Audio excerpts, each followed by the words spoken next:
बायकानंतर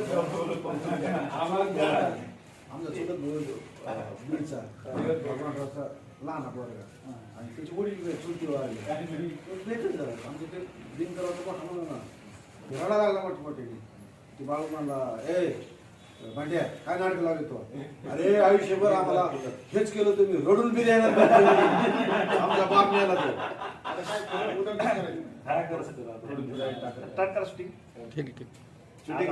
सर्वांचे आवडते आणि भगवानगडाचे ट्रस्टी भगवान बाबा सेवा मंडळाचे अध्यक्ष आपल्या सर्वांसाठी आदर्श स्फूर्ती आणि प्रेरणास्थान राजेंद्र भाऊ राख यांचा वाढदिवस. खरं म्हणजे 365 दिवसांनी ह्या वाढदिवसाची वाट पाहत असतो. मोठ्या महान व्यक्तिमत्वासोबत नेहमी राहण्याचा योग राजू होऊन आलेला आहे आणि अगदी माणसाशी माणुसकीचं नातं जपण्याचं काम राजू होऊन केलेलं आहे. तळागाळातल्या वाडी वस्ती तांड्यावरच्या सर्व माणसांना सोबत घेऊन त्याच रांगडी भाषेत त्यांच्या भाषेत बोलून अगदी माझ्या पाठीला ताट होत आहेत याप्रमाणे अत्यंत निर्भीड निर्मोही आणि तेवढंच धाडसी व्यक्तिमत्व म्हणून राजेंद्र भाऊची ख्याती ही आम्ही लहानपणापासून पाहत आलेलो आहे. आम्हाला त्यांचा सार्थ अभिमान आहे. जातीसाठी माती कशी खावावी आणि सगळ्याच आमच्या समाजाचा बुलंद आवाज राजेंद्र भाऊ राखला आम्ही पाहतो. आम्हाला खूप त्यांचा नेहमी अभिमान वाटत आलेला आहे.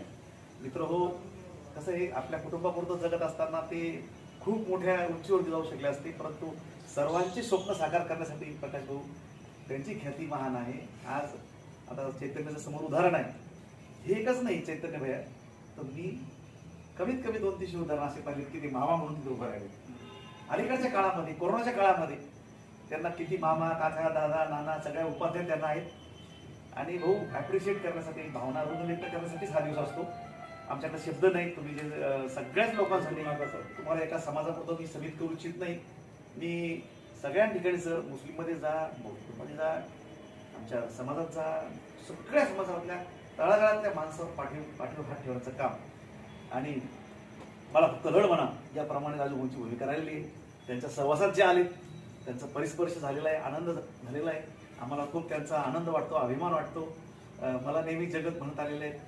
माझ्याकडे काहीच नव्हतं त्यावेळेस बहुत मरी कृष्णताईंना वाटीत घेऊन टाका म्हणजे जगतला ते सगळ्या लेडीज मी एकटा जेंट्स आणि मला डायरेक्ट ऑर्डर दिली राजूभाऊंना. अजूनही मला नेहमी म्हणजे स्फुरण येते त्या गोष्टीचं.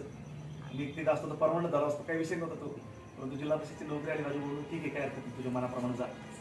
या घराला एक चांगलं संस्काराचं वळण आहे. इथं संत महात्मे येतात. संत महात्मे कोणाला जात नाही. ज्यांची म्हणजे पायाचा स्पर्श घेण्यासाठी आपण वाट पाहतो ते त्यांच्या सहवासामध्ये असतात. आपण ज्यांना ऐकतो असे संत नामदेव महाराज असतील.